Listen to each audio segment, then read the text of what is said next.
गणनायकाय गणदैवताय गणाध्यक्षाय धीमहि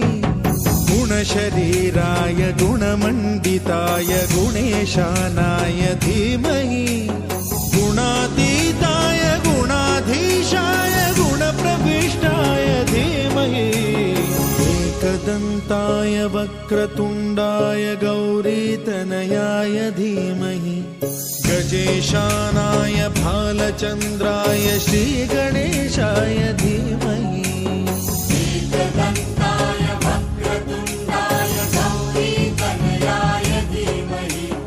गजेशानाय भालचन्द्राय श्रीगणेशाय धीमहि गानचतुराय गानप्राणाय गानान्तरात्मने गानोत्सुकाय गानमत्ताय गानोत्सुकमनसे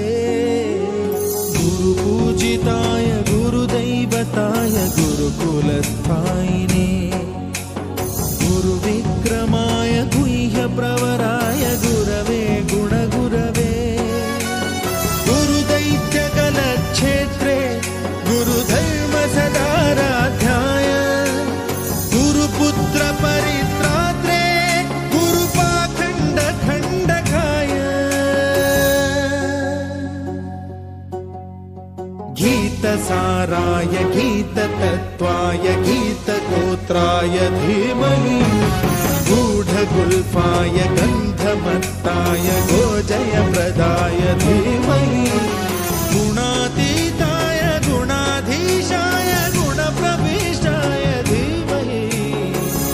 एकदन्ताय वक्रतुण्डाय गौरीतनयाय धीमहि गजेशानाय भालचन्द्राय श्रीगणेशाय